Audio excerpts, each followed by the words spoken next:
오늘 본문 말씀 다니엘 12장 마지막 장을 통해서 세상 끝날을 준비하는 삶, 세상 끝날을 마지막 날을 준비하는 삶에 대해서 함께 여러분과 은혜 나누기 원합니다. 먼저 말씀에서 기도하겠습니다. 아버지 하나님, 우리에게 이 땅에 일어나는 수많은 사건들, 소식들, 새로운 뉴스들, 이것이 우리에게 평안을 주고 생명을 주고 우리의 믿음을 회복하는 것이 아닙니다. 하나님의 입으로 나오는 말씀만이, 생명의 말씀만이 우리의 심령을 소생케 하고 우리 인생을 변화시킬 수 믿습니다. 이 말씀을 통해서 주시는 하나님의 음성을 깨닫기 원하님, 성령 하나님 말씀과 하나 되도록 이 시간에 우리 가운데 임하여 주옵소서. 예수님의 이름으로 기도드렸습니다. 아멘. 네, 드디어 다니엘 12장 지난 3월 중순부터 그 4개월 동안 다니엘서를 통해서 은혜 나누고 오늘 마지막 장 1절부터 13장을 통해서 함께 여러분과 은혜 나누기 원합니다. 운동선수들이 멋진 유니폼을 입고 수많은 그 청중들이 또 스타디움에 모여가지고 운동장이나 체육관에 모여서 경기를 관람하기도 하고 응원합니다. 운동선수들이 연습하는 모습을 보면은 그들의 실력, 기술이 비슷비슷하게 보입니다. 하지만 실제로 경기장에 나가 뛰어 보면 장단점이 보이게 되고 감독이나 코치는 경기장에서 선수들을 평가하고 또 주전과 또 후보를 정하기도 합니다. 이번 봄에 이곳에 비가 너무 많이 내렸어요. 정말로 모든 비가 4월, 5월에 다 쏟아본 것 같아요. 그래서 너무 많이 내려서 걱정했는데 지난 또 5월부터 6월은 지난 두 달은 비가 충분히 내리지 않아가지고 잔디나 나무들이 말라 죽은 것이 보입니다. 전문가들에 의하면은 물을 나무에 너무 자주 주게 되면은 나무가 뿌리를 깊이 내리지 않기 때문에 긴 가뭄이 찾아올 때 견디지 못하고 말라 죽게 된다는 것이죠. 나무들도 그래서 건강에 잘 성장하기 위해서는 적당한 가뭄이 필요하다는 것입니다. 그래야 그 뿌리가 땅속 깊이로 내려가서 죽지 않는다는 거예요. 마찬가지로 참된 신앙생활, 건강한 영성은 세월이 지난다고 저절로 세워지지 않습니다. 여러 가지 위기, 어려움, 도전들을 통과하면서 하나님께 뿌리를 더 깊이 내리게 되는 겁니다. 사도행전에 나오는 초대교회 성도들이 많은 핍박과 역경을 통과하면서 신앙이 그토록 단련된 거예요. 한국교회 초기에 성도들의 신앙이 왜 그렇게 강했는가 하면 일제강점기 때, 물론 조선 말기때도 그렇습니다. 무시무시한 박해를 받고 북한에서 공산주의 핍박, 지긋지긋한 가난과 싸우면서 믿음을 지켰던 많은 성도들이 교회를 세우고 주님의 교회를 섬기고 신앙을 지켰기 때문입니다. 반대로 믿음이 무기력해지고 연약해지는 큰 원인 가운데 하나는 편안함, 어떠한 어려움도 없는 그냥 미적미적한 삶입니다. 초대교회 이후에 사도 바울 같은 복음 전도자들이 아시아, 유럽에 들어가 복음을 전하면서 폭발적인 부흥과 성장을 경험하게 됩니다. 그러나 세월이 지나고 로마 제국의 황제였던 콘스탄티누스 1세 황제가 AD 313년에 기독교를 국교로 인정하게 되면서 이것이 교회의 성도의 유익이 아니라 그때부터 교회는 점점 종교화되고 교회의 순수성과 열정이 사라지면서 기울어지기 시작합니다. 사람은 본능적으로 쉽고 편안한 것을 계속 추구하고 거기에 가만히 안주하고자 하는 그런 본능적인 경향이 있습니다. 세상과 육신의 편안함에 맛을 계속 들이기 시작하면 하나님을 절대적으로 의지하면서 새로운 것에 부르심에 도전하고 주님을 위해 헌신하며 살고자 하는 열망이 다 사라져버립니다. 하나님은 우리 인간의 이기적인 마음을 다 보셨어요. 그래서 건강하고 성숙한 그리스도인으로 단련시키기 위해서 여러 가지 다양한 고난과 실패와 어려움도 허락하십니다. 이러한 광야를 지나게 되면은 나의 영적 상태를 깊이 인식하게 되고, 나는 정말로 내 인생 속에서 내 힘과 내 능력이 아니라 하나님의 도움이 없이는 한순간도 살 수 없다는 것을 깊이 깨닫게 되는 거예요. 오늘 본문 다니엘 12장 말씀에는 이 세상 마지막 날에 있을 대환란에 대한 예언이 기록되어 있습니다. 우리 지난주에 다니엘서 11장 말씀을 통해서 배웠던 것처럼 그 끊임없는 전쟁과 도전, 복수, 수백 년 동안 이어지는 그 전쟁 상황이 있는데 지금도 전쟁은 끝나지 않았습니다. 지금도 세계 곳곳에 전쟁이 계속 일어나고 있는 것입니다. 이 세상은 공중권세 잡은 사단의 조종을 받은 인간 권력자들이 일으키는 전쟁이 반복해서 일어나고 교회와 성도들을 핍박하게 될 것입니다. 그러나 하나님의 생명책에 기록된 모든 성도는 이 환난을 끝까지 견뎌내고 영광스러운 구원에 동참할 것이라, 그 예언이 오늘 본문 12장에 예언되어 있습니다. 오늘 주실 말씀을 통해서 이 세상이 성도들에게 주는 영적 환난의 의미를 깊이 배우고 하나님 앞에 서게 되는 그날까지 믿음을 끝까지 지킬 수 있는 강건한 신앙생활의 비결을 나누고, 여러분이 그러한 믿음의 주역이 되시기를 주 예수 이름으로 축원합니다. 세 가지를 통해서 나누겠습니다. 마지막 때 우리가 어떻게 믿음 생활에 마지막 날을 준비하면서 신앙생활을 할 수 있는가? 첫 번째는 하나님이 환난을 극복할 힘을 주심을 확신하라는 겁니다. 오늘 본문 1절로 돌아가겠습니다. 그때 말하면, 영어는 now at that time 그렇습니다. 내 민족을 호위하는 큰 군주 미가엘이 일어날 것이요 또 환난이 있으리니 이는 개국이게로 그때까지 없던 환난일 것이며 그때 내 백성 중 책에 기록된 모든 자가 구원을 받을 것이라 기록하고 있습니다. 12장은 그때 이렇게 라는 단어로 시작합니다. 11장 40절에도 마지막 때, 11장 45절 말씀에도 종말이 이르리니 이 구절과 연결이 되어 있습니다. 예수님의 재림과 인류의 마지막 때를 연구하는 학문을 가리켜 종말론 또는 말세론이라 이렇게 부릅니다. 그러면 성경은 종말, 마지막 때, 말세 끝은 어떻게 시작한다고 말씀하고 있습니까? 바로 예수님의 재림하신 때입니다. 예수님께서 승천하신 후로 2000년이 지났기 때문에 그만큼 마지막 때가 그 어느 때보다도 가까워졌다, 이렇게 우리는 볼 수 있습니다. 그래서 우리는 주님의 재림과 인류의 마지막 때를 기다리는 영적인 긴장의 시간 속에 살고 있는 것입니다. 1절에 나오는 내 민족 말합니다. 다니엘에게는 내 민족은 바로 이스라엘 민족입니다. 그러나 더 넓은 우리 은혜의 시대에 사는 성도들에게 주시는 그 말씀 보면 주님의 교회와 예수 그리스도 안에서 바로 믿음의 후사가 된 성도들, 하나님의 언약의 백성들, 모든 크리스천과 주님의 교회들을 내 민족이라 이렇게 볼 수 있습니다. 세상의 마지막 때 내 민족, 교회와 성도들에게 어떤 일이 일어나게 될까요? 다니엘 12장 20절 말씀 보면 하나님은 다니엘이 그때 민족이 있은 이래로 결코 없었던 가장 극심한 고난의 때가 찾아올 것이라 말씀합니다.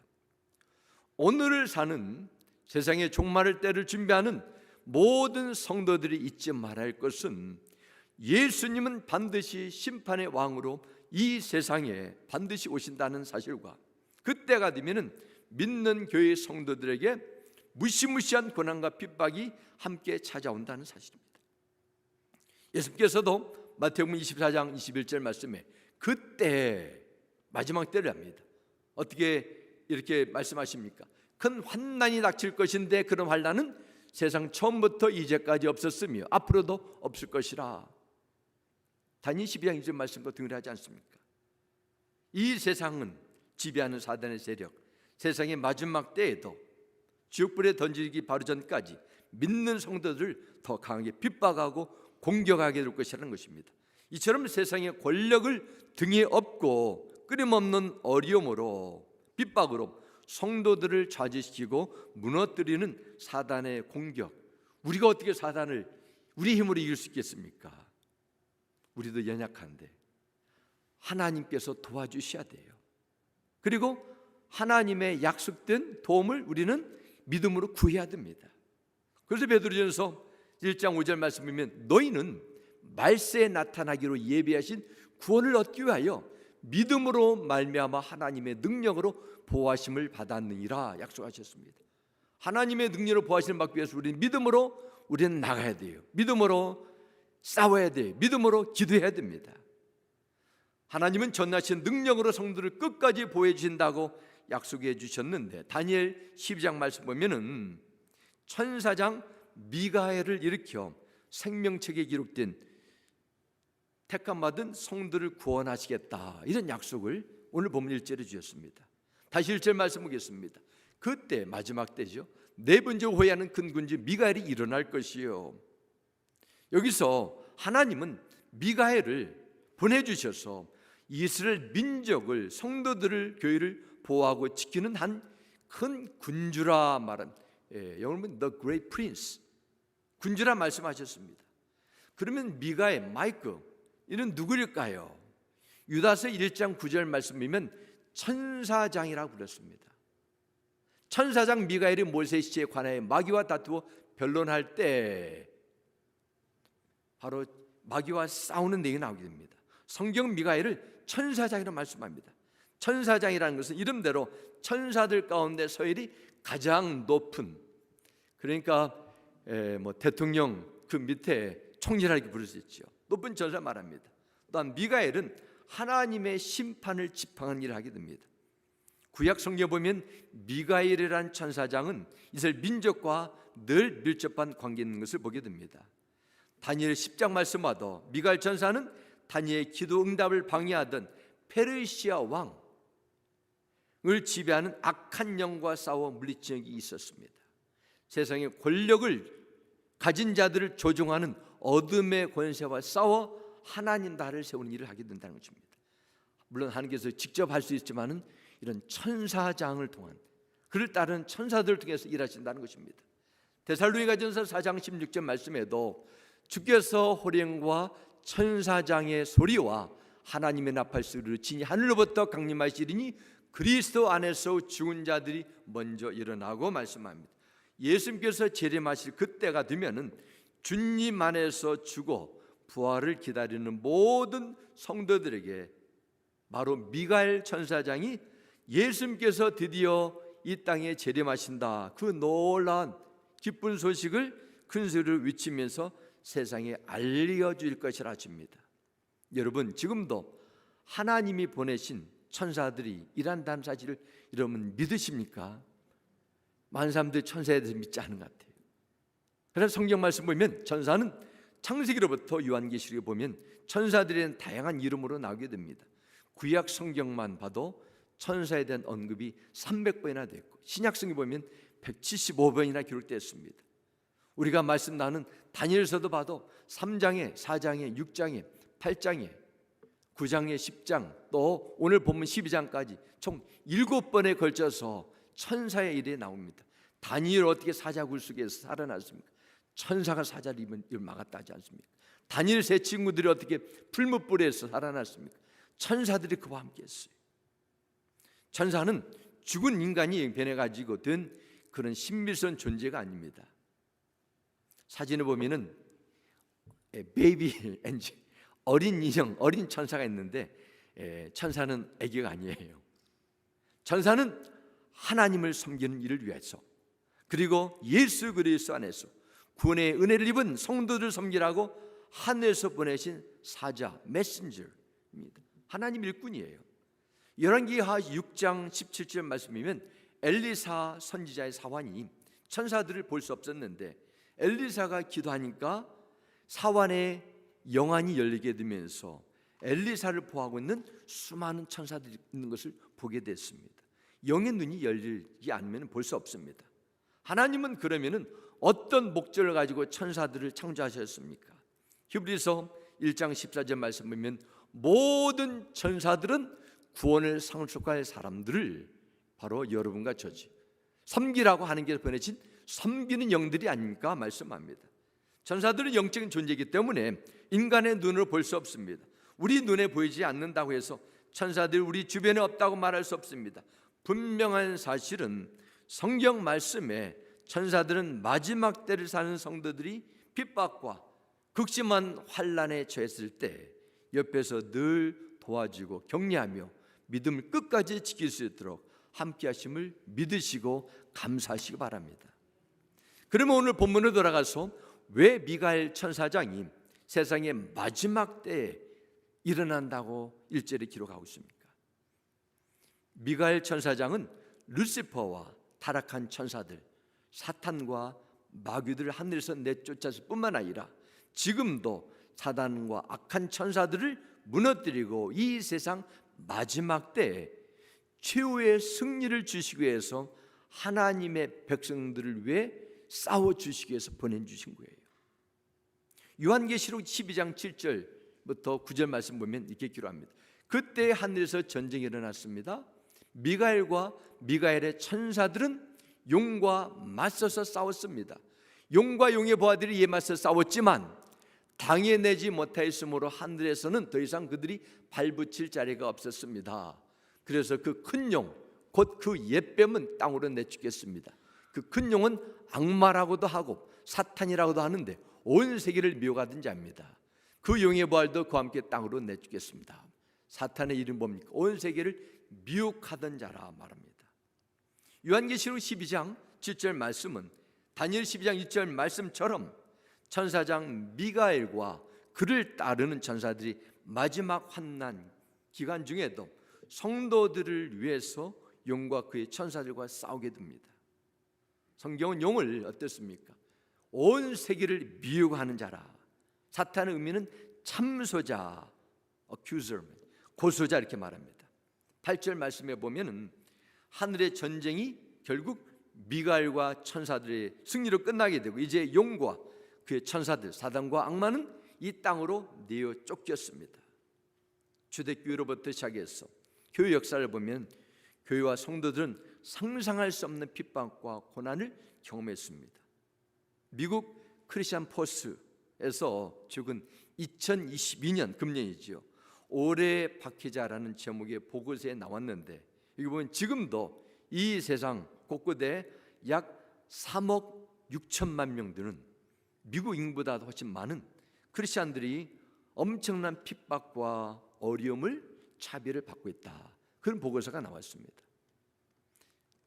세상의 마지막에 가까우면 가까울수록 사단은 더 많은 사람들을 미혹시키고 충동질해서 한 사람이라도 자신같이 지옥에 끌어가려고 모든 방법을 다해 사용하게 될 것입니다.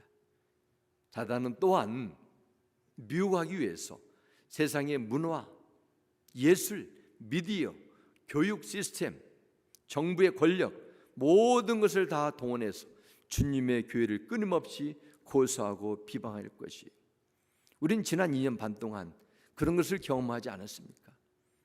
팬데믹 때 가장 심한 공격의 대상이 바로 교회가 되지 않았습니까? 이것도 결코 우연이 아닙니다. 그러나 이상한 것은 악의 세력이 모든 것을 다 동원해서 이 세상을 삼키고자 점령하는 것처럼 몰려오다가 어떠한 시점에 올라오게 되면 넘어서지 못한다는 것입니다.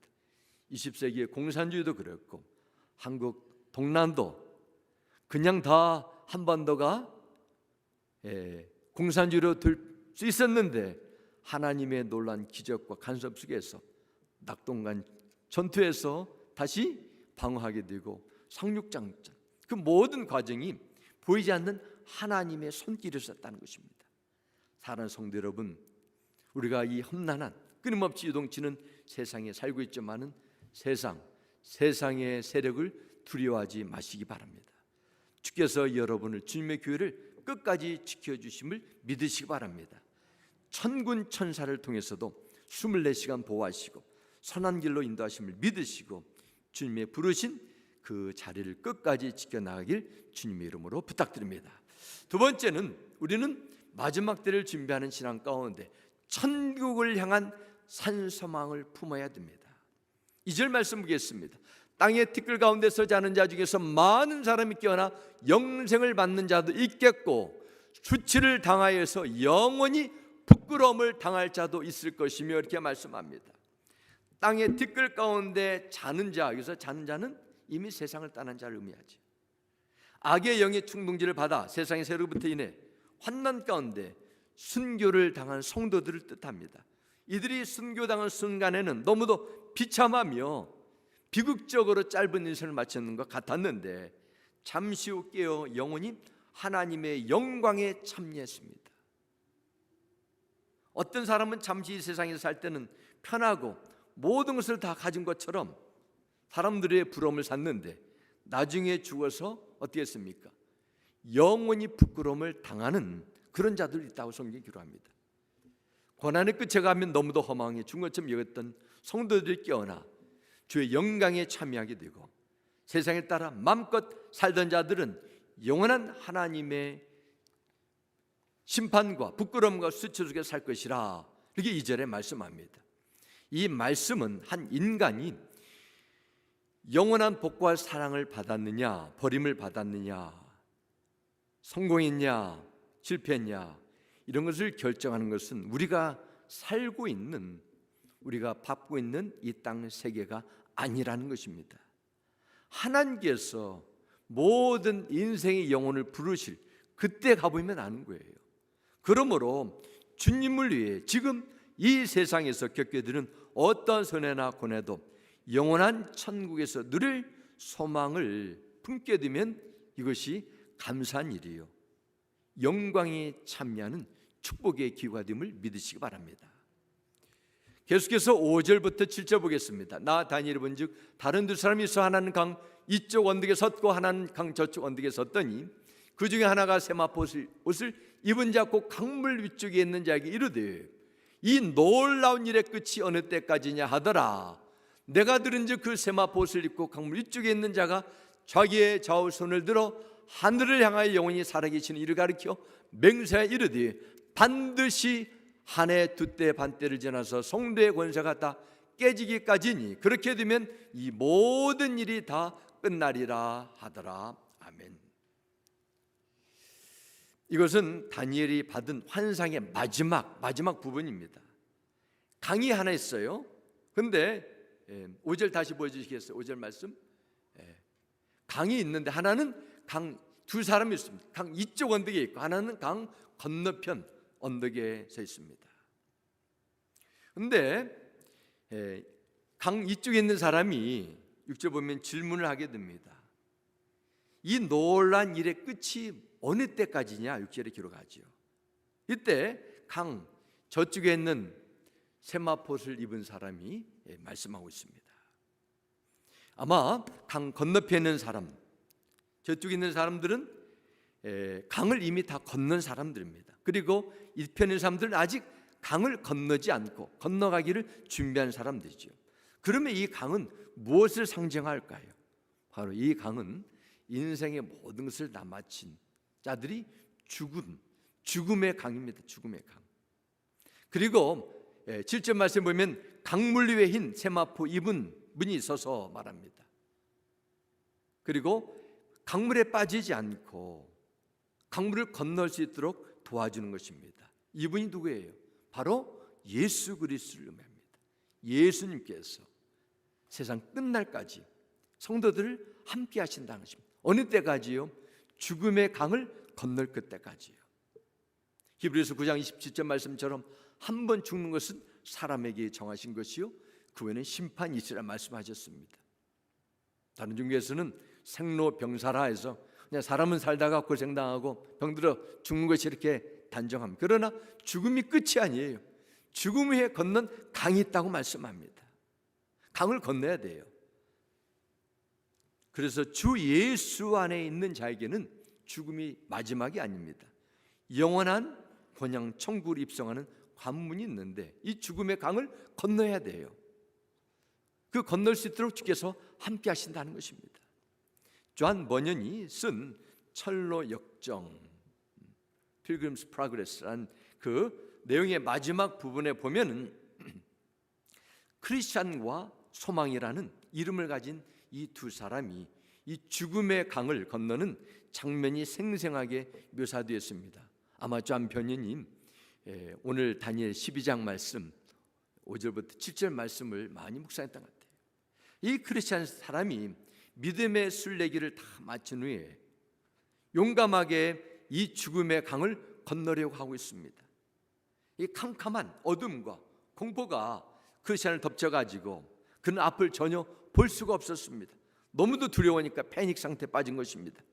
그의 마음속에 내가 강을 건너다가 나는 빠져 죽어 전승문에 도달하지 못할 것이라, 그런 두려운 생각으로 가득 차 있었습니다. 이때 옆에 있던 소망이 크리스찬에게 이렇게 격려의 말을 해줍니다.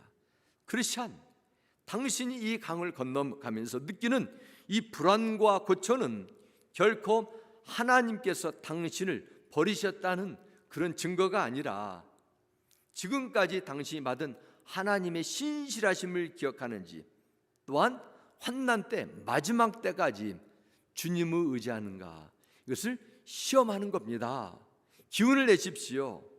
주님께서 당신을 온전케 하실 것입니다.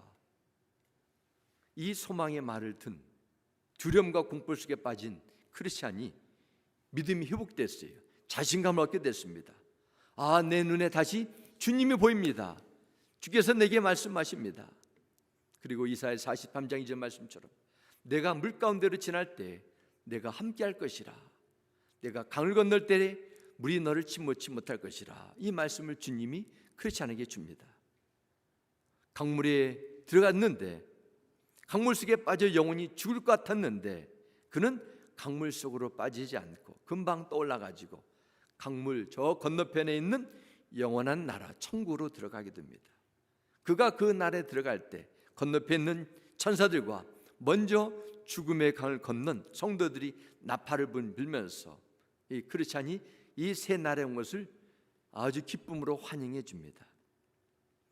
이 철로의 역정에 나오는 죽음의 강을 건너는 이야기는 깊은 영적인 메시지가 있습니다. 사단 마귀는 성도들에게 어떻게 해서 이 세상에 겪는 환난과 어려움을 주어서 좌절감에 빠지도록 만듭니다. 죽음을 두려워하게 만들어요. 천국을 믿지 못하게 의심하게 만들어 하늘의 소망을 꺾어버리려고 합니다.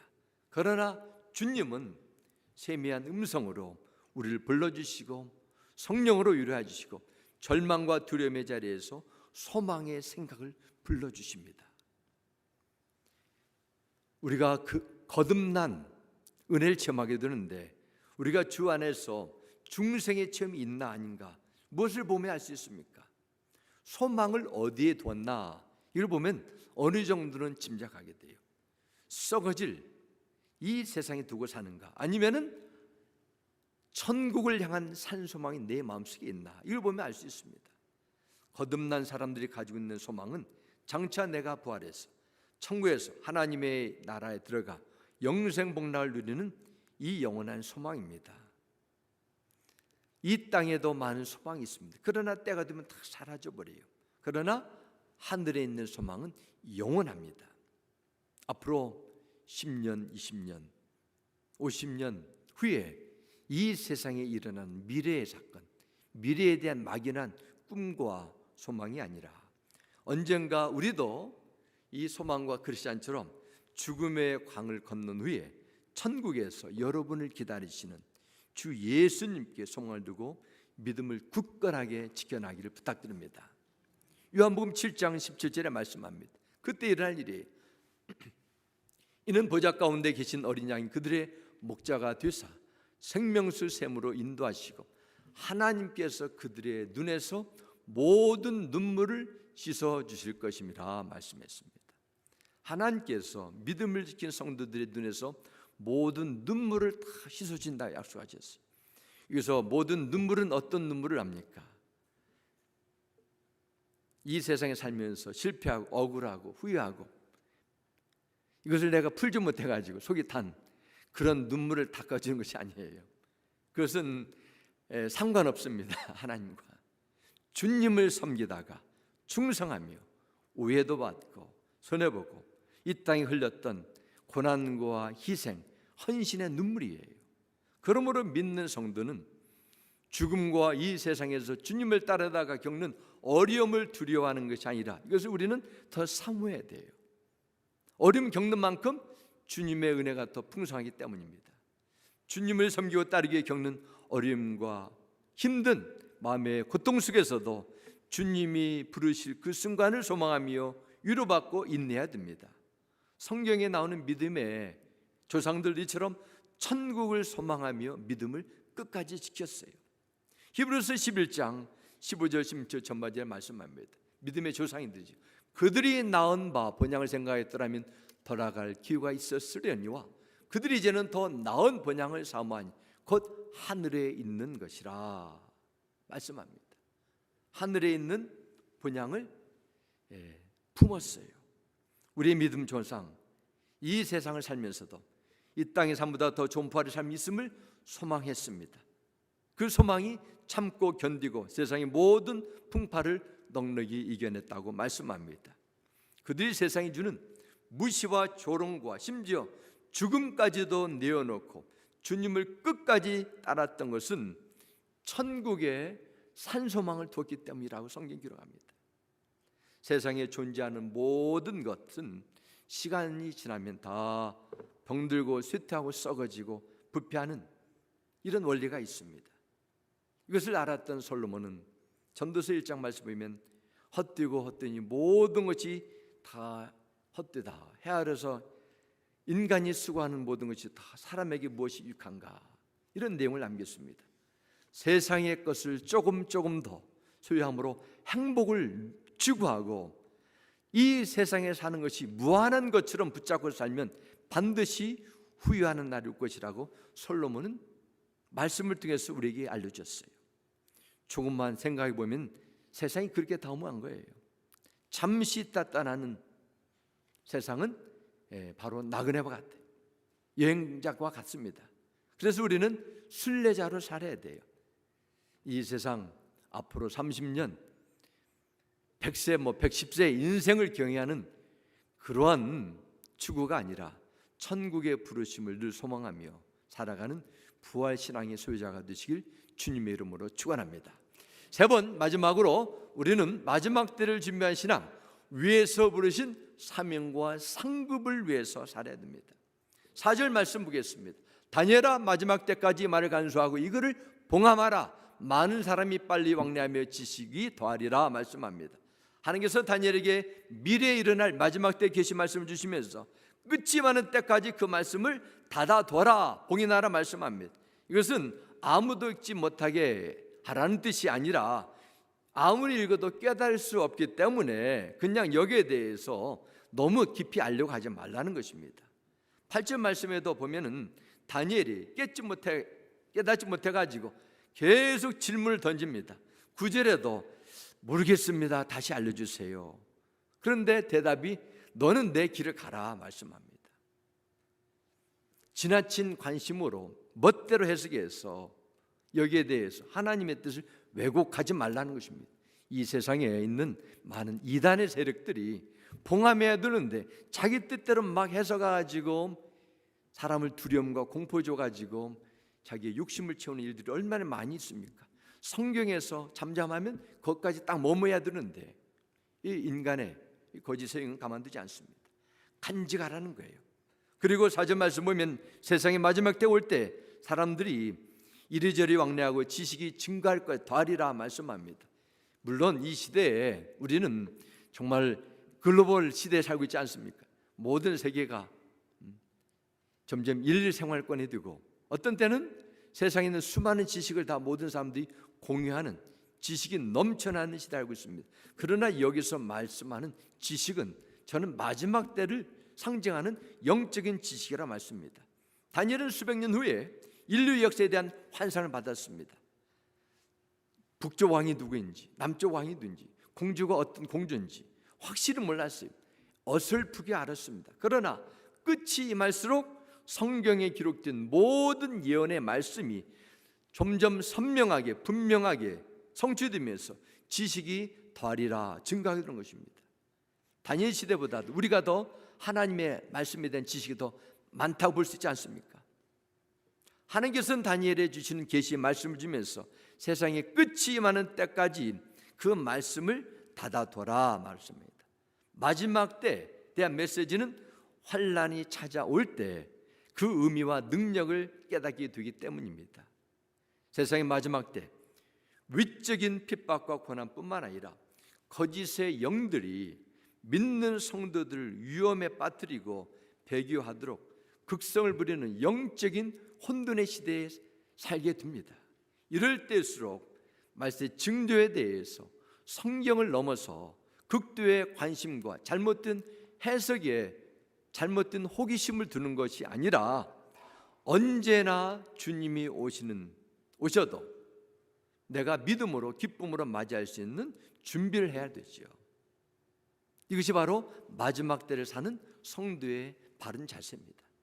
누가복음 12장 말씀 보면은 어느 날 한 부자가 부모님이 세상에 떠났어요. 그런데 부모님이 많은 재산을 남기는 것 같아요. 그러니까 형제들과 상속의 문제로 대판 싸우다가 예수님께 찾아갑니다. 주님은 비유로 이렇게 말씀합니다. 12장 20절에 보면 그러나 하나님께서 말씀하셨다.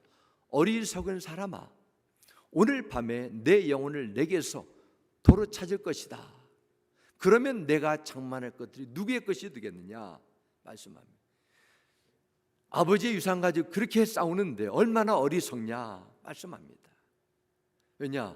하나님이 부르시면은 즉시 모든 것을 다 내려놓고 이 세상을 가지게 되는데 그것도 깨닫지 못하고 조금만 내 육신만을 채우려는 이 어리석은 인생을 살지 말라는 거예요. 그러면 어떤 자가 하나님 앞에 지혜롭게 사는 자입니까?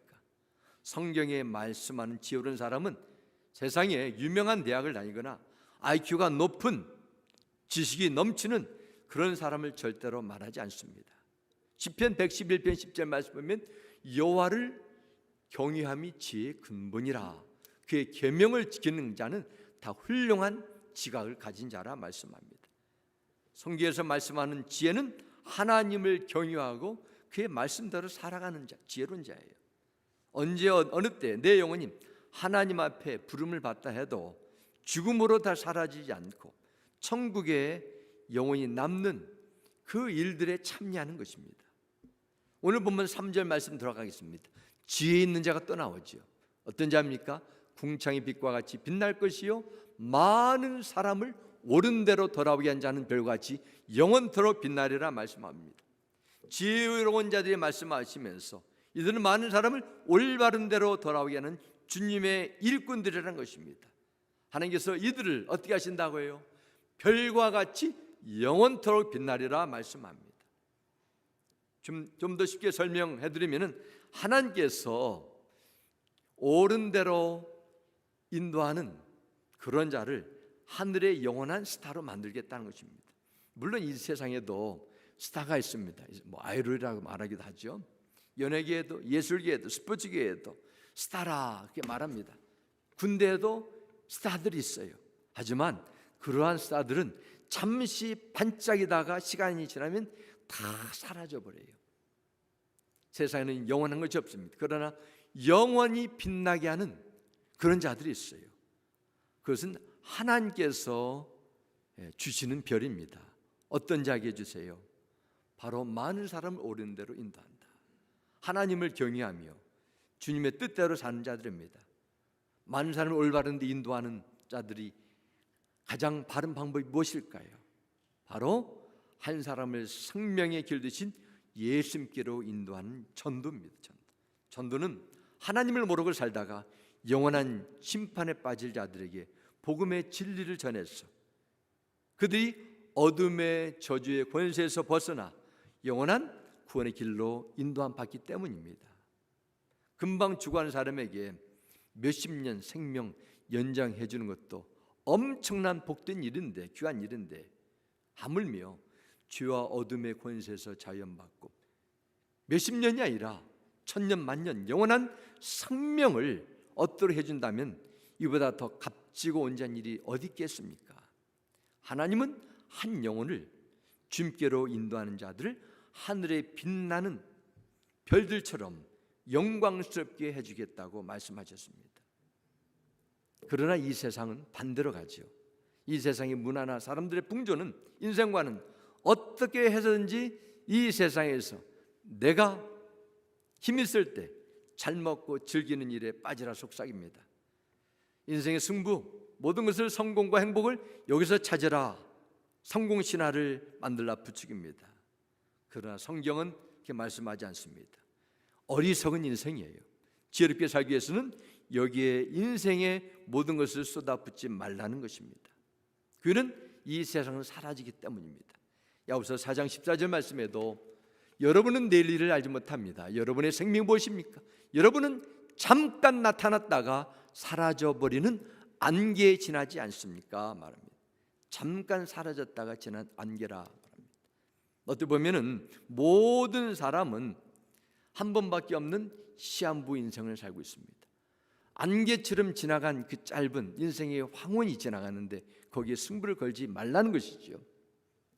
90년대 초에 제가 아는 친구처럼 지낸 가까운 친구가 일본에 산다는 얘기를 들었습니다. 동경에서 사업을 한다 해서 제가 거기 가가지고 만났어요.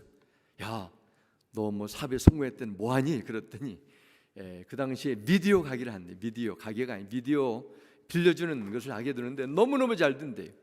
동경에서 제일 잘 되는 비디오 사업을 하고 있었어요. 그래서 야, 너무 잘 돼가지고 동생도 한국에서 초청해가지고 했는데 가끔은 생각해요. 지금은 빨리 사업을 전환했기를 바란다.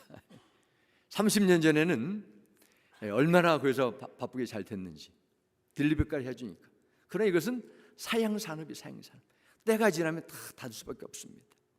우리 인생에 사는 모든 것이 다 때가 지나면은 다 내려놓고 없어지는 거예요.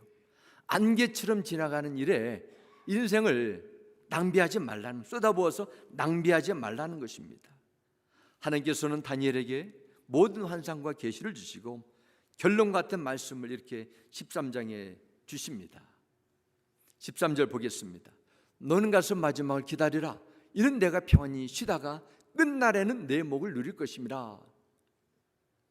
이렇게 말합니다. 마지막을 준비하라는 것입니다. 세 번역 다시 보겠습니다. 내 다니엘아, 너는 끝까지 신실하여라. 너는 죽겠지만 끝날에는 내가 일어나서 내게 돌아올 보상을 받을 것이라 말씀하여.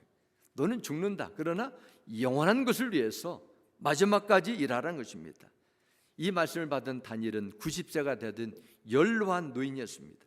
그럼에도 불구하고 하나님은 다니엘에게 주님 앞에 서게 될 그날 마지막까지 육신의 생명이 주어지는 날까지, 호흡이 멈추는 그때까지 주님의 부르심에 신실하게 살아가라는, 끝까지. 하나님이 욕심이 많아서입니까? 아니죠. 더 많은 상급을 받기 위해서 그렇습니다. 영의 눈이 떠지기 위해서, 영원한 것을 보기 위해서는 성령께서 도와주셔야 돼요. 우리 이 세상에 사는 성도들이 가져야 할 믿음의 자세는 그냥 가만히 적당하게 편안하게 사는 것이 아닙니다. 다니엘 주신 말씀처럼 우리가 끝까지 충성해야 돼요. 사도 바울도 디모데후서 4장 7절에 말씀합니다. 나는 선한 싸움을 다 싸우고 달려갈 길을 마치고 믿음을 지켰습니다. 이렇게 고백합니다. 마지막 때를 준비하는 성도는 끝까지 싸우는 자예요. 달려가야 됩니다. 적당히 편하는 것, 이것은 하나님 앞에 어리석은 인생이에요. 주님의 재림에 가까운 이때 우리는 주님과 어떤 관계를 맺는지 말씀을 통해서 점검하시고, 여러분의 신앙의 현주소는 어떤 상태인지 정직하게 다시 한번 보시기 바랍니다. 엄청난 핍박과 고난, 역경 중에서도 의의 면류관을 바라보며 선한 싸움을 하고 복음을 전하는 사명을 감당했던 이 사도 바울의 고백처럼 언제 역사의 마지막이 와도, 주님께서 나를 언제 천국으로 불러도, 강 건너편에 계신 주님께서 나를 찾으셔도 부끄러움 없이 나는 사명을 감당하고 나는 끝까지 믿음을 지켰습니다. 이렇게 고백하며 위에서 불러주신 소명의 자리를 끊임없이 걸어가는 여러분과 저의 믿음 생활이 되시길 주님의 이름으로 간절히 축원합니다. 우리 함께 기도하겠습니다. 아버지 하나님, 감사합니다. 찬양합니다. 세상의 마지막 때 정말 혼란스러운 시대입니다. 정말 이 세상의 많은 환경과 국가, 사람들의 그 변하는 것을 보며 우리는 마지막을 인식하고 있습니다. 그러나 이때를 아는 것보다 더 중요한 것은 모든 것을 하나님께 맡기고 오늘 사는 이 성도들이, 우리들이 하나님의 위해서 부르짖는 소명을 위해서 끝까지 감당할 수 있는 믿음을 갖는 것입니다. 죽음의 위협과 두려움 가운데서도 믿음을 지키고 천국을 소망하며 넉넉히 이겨낼 수 있는 담대한 믿음이 우리에게 필요합니다. 성령 하나님, 우리에게 사도 바울과 같은, 다니엘과 같은, 믿음의 선지자 같은 이런 훌륭한 믿음으로 늘 무장시켜 주옵소서. 예수님의 이름으로 기도드렸습니다. 아멘.